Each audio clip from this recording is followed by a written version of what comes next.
What's up, everybody? Today's story is about a man who thought he was in love. Turns out he was in a competition, and he didn't even know it. His girlfriend's friends made a bet that she could get a boring guy to propose within a year. He was the punchline, the target, the whole game. She spent 12 months performing affection like it was a talent show audition, and he bought every second of it. Until one night, he overheard a group call where they were all laughing about how she won. Most people would have exploded, screamed, made a scene. Not this guy. This guy is a data analyst. He doesn't do scenes. He does spreadsheets. And over the next 2 weeks, he quietly, calmly, and completely dismantled the life she thought she had locked down. On the night she expected a ring at their anniversary dinner, he handed her an eviction notice. This is the most calculated exit strategy I've ever covered on this channel. Let's get into it. My girlfriend's friends. Bet she couldn't get a boring guy to propose in a year. I was the target. When I found out, I didn't confront her. I spent 2 weeks quietly removing everything. On our anniversary, instead of a ring, I served her an eviction notice. I want to be upfront about something. I'm not the kind of guy people write stories about. I'm not flashy. I'm not dramatic. I work as a data analyst for a financial services firm, the kind where you stare at Excel models for 9 hours and then go home and stare at a different screen. I track patterns in data sets that most people would find mind-numbing. And honestly, I kind of love it. Numbers don't lie. Numbers don't pretend. Numbers don't laugh about you on a group call with their friends at 11 o'clock on a Tuesday night, but I'm getting ahead of myself. My name is Bryce. I'm 29. I lived, in an apartment in Columbus, Ohio. 2-bedroom, decent kitchen, a balcony that faced a parking lot, but still got good light in the morning. I'd been renting there for about 3 years. The lease was in my name. Always had been. That detail matters later. I met her, I'm going to call her the contestant, because that's exactly what she was, at a friend's housewarming party about 14 months before everything fell apart. She was standing by the kitchen island talking to someone I didn't know, and she had this energy about her. Confident. Animated. The kind of person who makes the whole room feel like it's orbiting them. I was standing in the corner holding a plate of those little cracker things with cream cheese on them, trying to figure out if I knew anyone else there. She came up to me. That's the part that got me. She came up to me. In my entire adult life, that had happened maybe twice. She said, "You look like you'd rather be anywhere else." I said, "I'd rather be home watching the Reds game." She laughed. Not a polite laugh, a real one. Or what I thought was a real one. Turns out she was already in character. We started dating about a week later. And look, I know what people imagine when they hear data analyst goes on a date. Boring. Quiet. Probably talks about quarterly variance at dinner. And yeah, okay. I did once explain standard deviation to her at a restaurant because she asked about my job and I got carried away. But she seemed into it. She leaned in. She asked follow-up questions. She said, "I love how passionate you are about this stuff." And I believed her. Because why wouldn't I? Who fakes interest in standard deviation? The contestant does. The contestant fakes interest in everything. The relationship moved fast. She was at my apartment most weekends by month 2. By month 4, she'd basically moved in. Toothbrush, her own shelf in the closet, a drawer in the bathroom. By month 6, she had a key. I never formally asked her to move in. It just kind of happened, the way it does when someone is slowly, methodically inserting themselves into your life because they're running a clock you don't know about. I should mention, and this is one of those details that doesn't really go anywhere, but it's stuck in my head. She had this thing about always rearranging the spice rack. Every time she cooked, she'd reorganize the whole rack by color instead of alphabetically. I'd put it back. She'd change it again. We had this ongoing non-argument about it for months. It was the kind of thing that felt cute at the time. Now it just feels like another small way she was marking territory. I was happy. Genuinely, uncomplicatedly happy. I cooked for her. I remembered her coffee order. Oat milk, 2 sugars, extra hot. I sent her articles I thought she'd find interesting. I planned weekends. I bought her a first edition copy of her favorite book for her birthday because she'd mentioned it once in passing and I remembered. That's the kind of guy I am. I pay attention. I retain information. It's literally my job. And I applied that same attention to her because I thought she deserved it. And she let me. She accepted all of it. Every gesture, every thoughtful moment, every evidence of care. She collected it like tokens in a game. Because that's what it was. Okay, time out. You ever watch a reality dating show where someone's clearly there for the wrong reasons? Playing a character, performing emotions, and the whole time a producer's tracking the drama arc? That's what the contestant was running. Except the only audience was her group chat. She turned a real person's real feelings into content for 4 friends. Bryce was out here buying first editions and memorizing coffee orders while she was filling out a proposal readiness bingo card. This isn't a romance, it's a heist. And the thing she was stealing? His time. Spoiler alert, she's about to get billed for it. I want to talk about the night everything changed. Because one conversation, one overheard conversation, rearranged my entire understanding of the previous year. It was a Tuesday, around 11:15 p.m. I'd been asleep on the couch. I dozed off watching some documentary about bridge engineering. I know, and woke up to the sound of her voice coming from the bedroom. The door was cracked open. She was on a video call with her friends. 4 of them, from what I could tell. I assumed it was just regular catching up stuff. I almost rolled over and went back to sleep. But then I heard my name. "Bryce is literally ready," she said. "He's been dropping hints for weeks. I give it 2 months, tops." One of her friends said, "No way, you actually did it." Another one said, "I told you she'd win, pay up." And then they all laughed. Not a giggle, not a chuckle. A full, collective, we've been waiting for this laugh. The kind of laugh that has history behind it. Inside jokes, running commentary, months of it. I sat up on the couch, very slowly, and I listened. Over the next 15 minutes, I heard everything. The bet had been made about a year before, right around when we started dating. The terms, from what I could piece together, were this. The contestant's friends had challenged her to get a boring guy to propose within 12 months. Not just date her, not just fall for her, propose. Ring, knee, the whole thing. And they'd chosen me, or she'd chosen me. I'm still not sure who picked the target, but I was the target. They called me the spreadsheet guy. That was my nickname in their group chat. I heard one of them say, "I can't believe spreadsheet guy is about to propose. Remember when she said he explained standard deviation at dinner?" More laughing. They talked about how she'd had to fake being interested in number stuff and how she deserved an award for sitting through my explanations of variance analysis. One of them said, "Girl, you earned this." Another said, "What's the payout?" And someone said, 200 each. Brianna gets the pot. Brianna, that was the contestant's real name. Brianna gets the pot. 200 each from 4 friends. $800. My entire relationship, every dinner, every morning, every quiet Sunday, every time I thought someone finally saw me for who I was, had a price tag. $800. That's what a year of my life was worth to them. I sat on that couch for about 45 minutes after the call ended. She came out of the bedroom, saw me sitting in the dark, and said, "Babe, why are you still up?" I said, "Fell asleep during the documentary." She said, "You and your documentaries," kissed me on the forehead, and went to bed. I didn't sleep that night, not because I was angry, although, yeah, I was angry, but more because something had clicked into place. All those moments that felt slightly off over the past year. The way she'd bring up marriage casually in conversation. The way she'd point out other couples' engagement rings. The way she'd say things like, "I'm not in a rush, but I know what I want," which sounded romantic at the time, but now sounded like a project manager giving a status update. She wasn't in love with me. She was managing me toward an outcome. And I'd almost delivered it. I'd been looking at rings, not casually, seriously. I had a browser tab open on my laptop with 3 options from a jeweler downtown. I'd even asked my mom for her opinion on settings. My mom, God, she was going to be devastated. She'd met the contestant twice and said, "Bryce, she's wonderful. I'm so glad you found someone." My mom doesn't say that lightly. She's been protective of me since my dad left when I was 11, and the idea that someone had manipulated her son's feelings for sport would have sent her through the roof. But I didn't tell her yet.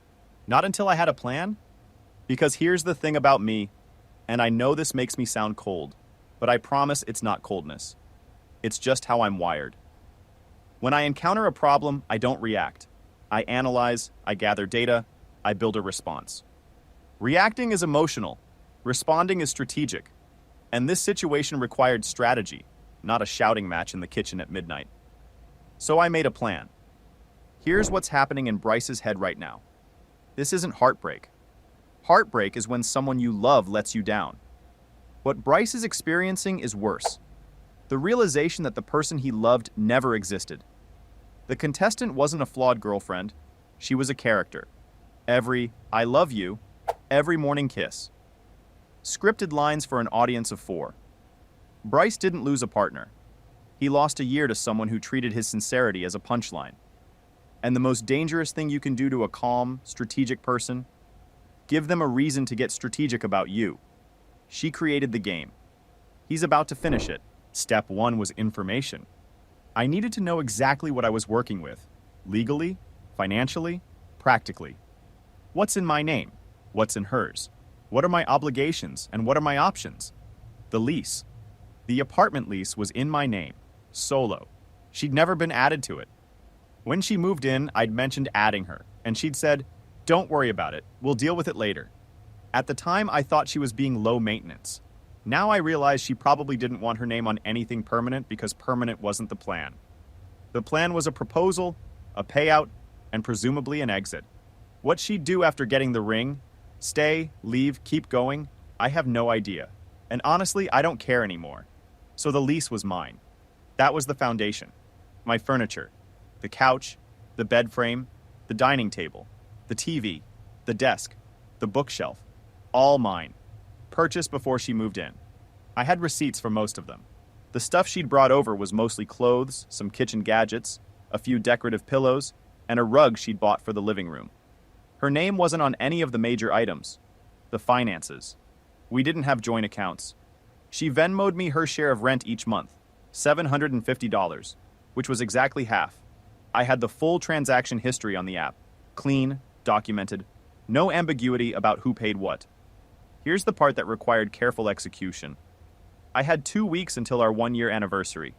She'd been dropping hints about the dinner for weeks. Make sure you pick somewhere nice. I want to dress up. This one's special, Bryce. She was expecting a proposal. Her friends were expecting a proposal. The whole bet was building toward that dinner. I was going to use that timeline. Over the next 14 days, I moved my valuables out of the apartment.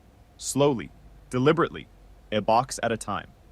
I rented a small storage unit about 10 minutes away, month to month, nothing fancy, and started transferring things.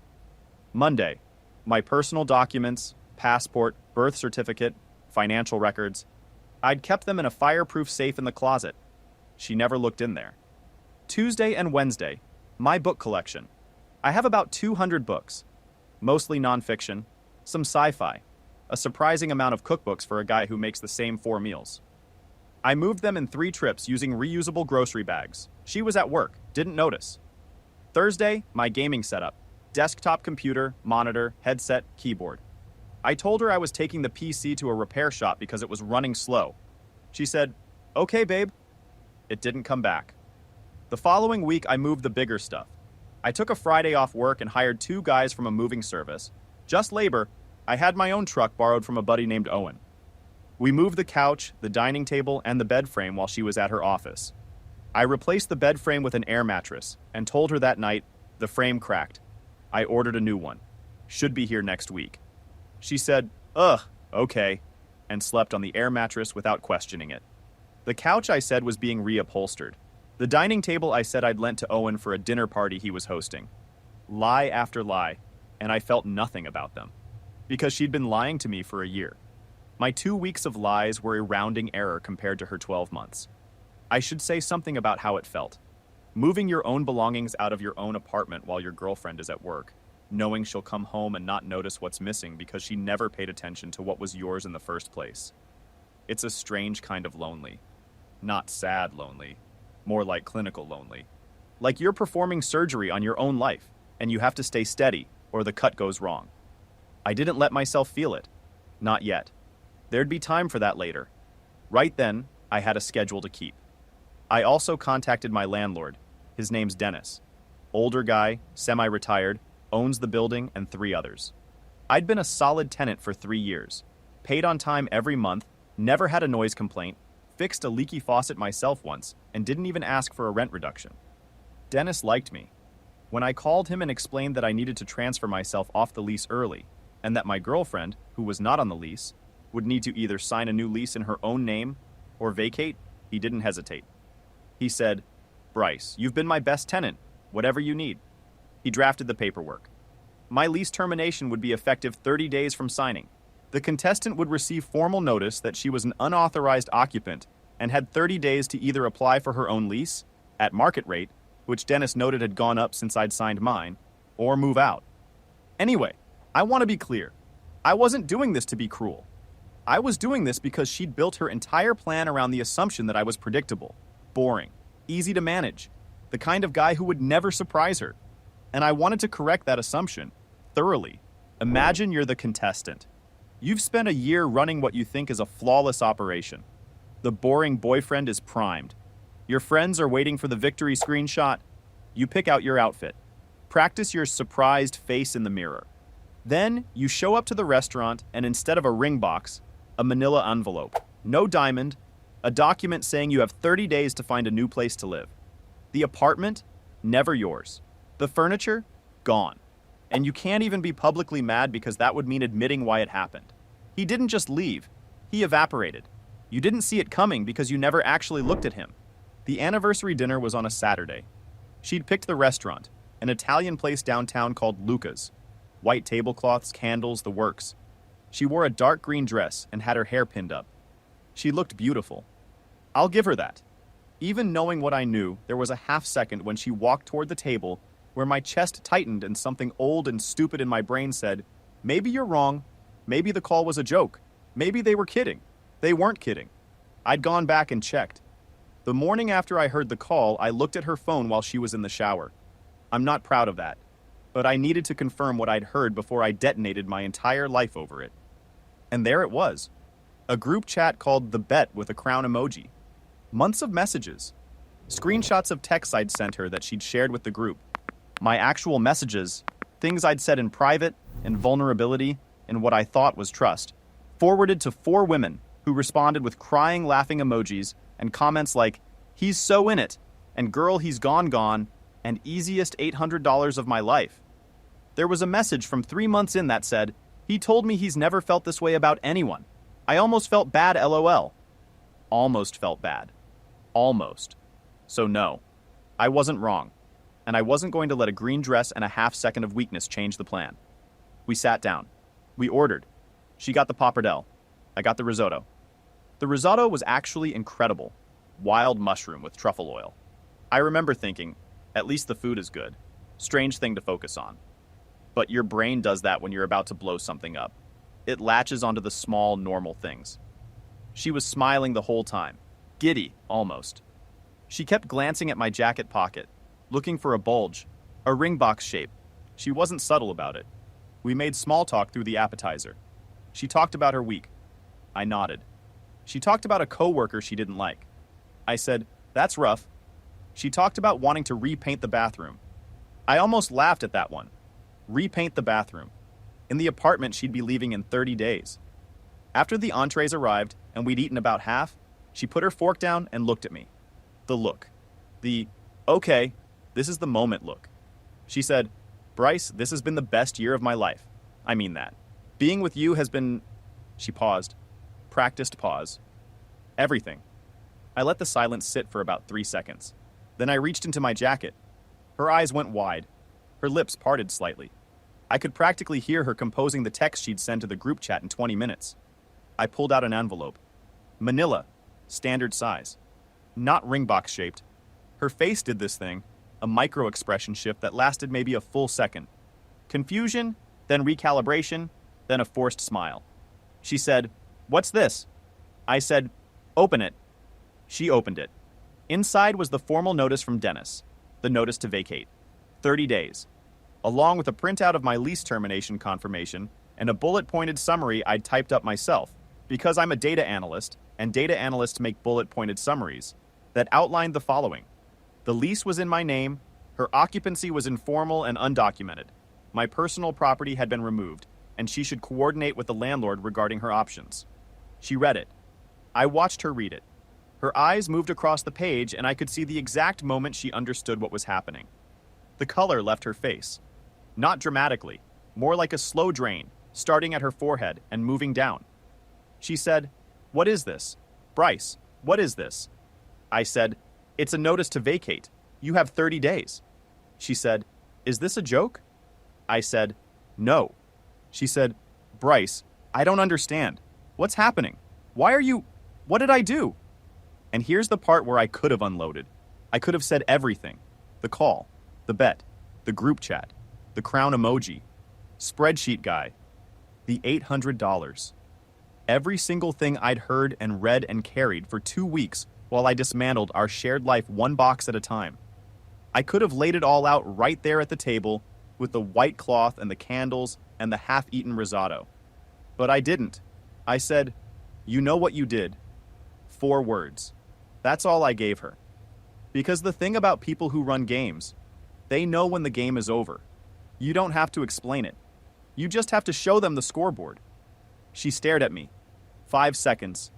10. Her jaw tightened. I could see the calculation happening. The same kind of calculation she'd been doing for a year, except now it was running in reverse. What does he know? How much does he know? Can I recover this? She said, "Bryce, whatever you think happened." I stood up. I put $200 on the table. Cash. Enough to cover the meal, and a generous tip because the server was great and none of this was her fault. I straightened my jacket. I said, "Happy anniversary," and I walked out. I didn't look back. Not because I was trying to be cinematic, but because there was nothing back there I needed. Not anymore. So, Bryce walks out of an Italian restaurant on a Saturday night. The risotto was good. The envelope was served. The contestant is sitting at a table for 2 with a notice to vacate and no audience to perform for. Meanwhile, Bryce is driving to a storage unit where his life is packed in labeled boxes. Because of course he labeled them. He's going to be fine. Tomorrow he'll wake up, make coffee, and not explain standard deviation to anyone who doesn't want to hear it. The contestant bet on boring. She lost. And the house, literally, always wins. Especially when the house has a lease and receipts. The aftermath was quieter than you'd expect. She texted me that night. A lot. I didn't respond. The first few were angry. "You can't do this. This is insane. Who does this?" Then they shifted to confused. "Bryce, please talk to me. I don't understand what's happening. Can we just talk?" Then by Sunday, they got strategic. "I'll get a lawyer. You can't just kick me out. I have tenant rights." She was partially right about the tenant rights part. Even without a formal lease, she'd established residency by living there, and in Ohio, that does afford certain protections. But here's the thing, I hadn't illegally evicted her.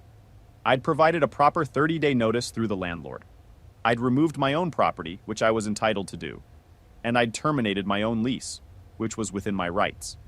She wasn't being thrown onto the street.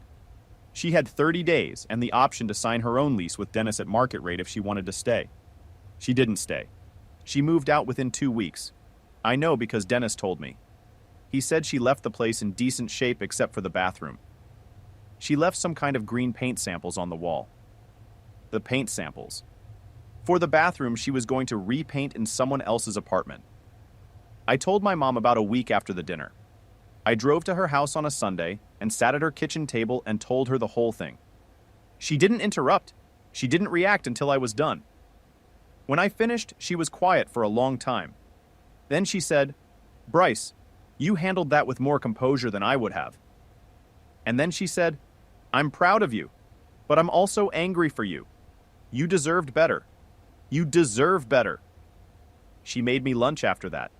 Grilled cheese and tomato soup, the same thing she made me when I was a kid and had a bad day. I'm 29 years old and I almost cried over grilled cheese. I mean, I held it together, but it was close. My buddy Owen, the one who lent me the truck, was the only friend I told the full story to during those 2 weeks. He helped me move the bigger items and never once said anything stupid like, "Are you sure about this?" or Maybe you should talk to her first. He just showed up, carried boxes, and at the end of the last trip said, Bryce, that was the most organized breakup I've ever seen. You had a timeline and everything. Yeah, I had a timeline. I want to address something people might be thinking. Was I too cold? Was walking out without an explanation harsh? Maybe. I've thought about it. But here's my perspective. She had 12 months to be honest with me. 12 months of dinners and mornings and shared space where she could have said, hey, this started as something dumb, but I actually care about you. She never did. She maintained the performance right up to the final act. So I gave her a final act of my own. The difference is mine came with paperwork.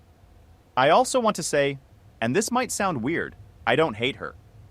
Hate requires energy, and I'm not willing to spend energy on someone who spent a year spending mine. What I feel is more like recognition. I recognize what happened. I recognize what she is. And I recognize that I'm better off with a storage unit full of my own stuff and an empty apartment than with a full apartment and an empty relationship. It's been about 3 months since the dinner. I moved into a new place, 1 bedroom, smaller, but it's mine and only mine. I set up my desk by the window, my books are back on shelves, my gaming PC runs fine. It was never broken. I've been cooking more. Made a risotto last week actually. Wild mushroom. Tried to recreate the one from Luca's. It wasn't as good, but it was mine. And I ate it at my own table, in my own apartment, without wondering if the person across from me was performing. My mom calls every Sunday now. She didn't used to. It was more like every other week. But since everything happened, it's been every Sunday. She doesn't always bring it up. Sometimes we just talk about regular stuff. Her garden, my work, whether the Reds are going to have a decent season this year. Answer, probably not, but hope is free. But every call ends the same way. She says, you're a good man, Bryce. And I say, thanks, Mom. And she says, don't let anyone make you think boring is a bad thing. Boring pays the bills. Boring shows up. Boring remembers the coffee order. She's right. She usually is. Final update. Owen sent me a text last week. Apparently, through some mutual acquaintance chain I don't fully understand, he heard that the contestants' friend group had a falling out after the whole situation. 2 of the 4 friends thought the bet was just a joke, and that the contestant took it too far. The other 2 apparently defended it. The group chat, the bet, with the crown emoji, was deleted. I don't know if that's true. I don't care enough to verify. But there's something satisfying about the idea that the same group of people who laughed about me for a year couldn't hold it together for 3 months after the punchline walked out. I haven't dated anyone since. Not because I'm damaged or gun-shy or whatever. I'm just not in a rush. I spent a year giving everything to someone who gave nothing real back, and I think I've earned the right to sit with myself for a while. To cook my own meals. To watch my own documentaries. To organize my spice rack alphabetically and not have anyone change it. The ring I was going to buy, the one in the browser tab, I closed that tab the night I heard the call. Didn't bookmark it. Didn't save it. Just closed it. 3 options from a jeweler downtown. Gone. And in their place, a storage unit receipt, a lease termination confirmation, and an air mattress. Some trades aren't fair, but some trades are necessary. I keep thinking about something one of her friends said on that call. I can't believe Spreadsheet Guy is about to propose. Spreadsheet Guy. That's what they saw. A boring man with a boring job who was easy to manipulate because he was sincere. And maybe they were right about the boring part. I do love spreadsheets. I love clean data and organized columns and formulas that work. But here's what they didn't understand about Spreadsheet Guys. We track everything. We document everything. We notice when the numbers don't add up. And when we find a discrepancy, we don't panic. We just close the file, archive the data, and move on to the next project. She bet on boring. I don't think she understood what boring actually means. Boring isn't weak. Boring isn't oblivious. Boring is patient. Boring is precise. And boring keeps receipts. I'm fine. I'm more than fine. I'm sitting at my desk right now in my new apartment with a cup of coffee, black, no sugar. I only did the oat milk thing because she liked it. And the window open and nothing in this room that belongs to someone who didn't earn it. The air mattress is gone. I bought a real bed, a good one, king size. It's too big for one person and I don't care. I sleep in the middle and I take up all the space I want. Anyway, that's my story. The boring guy who got played. Except the game ended differently than anyone expected. And the only person who walked away with anything of value was the one they'd been laughing at. So here's my question for you all. And I genuinely want to know. Would you have confronted her the night you heard the call? Or would you have done what I did? Stayed quiet, made a plan, and let the plan speak for itself? Because I've heard both sides. Some people say I should have given her a chance to explain. Some people say I let her off easy. I don't think either is right. I think I did exactly what I needed to do, but I'm one guy. And I've been wrong before. About a lot of things. Including a girl in a green dress who made me think I was finally someone's first choice. Here's what gets me about Bryce. He's not the revenge guy. He's not the drama guy. He's the guy who hears the worst thing he's ever heard about himself, and instead of reacting, he opens a spreadsheet. He makes a checklist. He rents a storage unit. And over 2 weeks, with the precision of someone who reconciles data for a living, he removes himself from a situation that was designed to humiliate him. And he does it so cleanly that the person running the game didn't even see the exit coming. The contestant bet her friends $800 she could get a boring guy to propose. She won the bet. But she lost the apartment, the furniture, the relationship, and the friend group. $800. That's the return on a year of faking it. Meanwhile, Bryce has a new apartment, a king-size bed, and a spice rack organized alphabetically. Drop a comment. Would you have confronted her that night or played the long game? And what's the worst wrong reasons dating story you've ever heard? Subscribe, and I'll see you next time.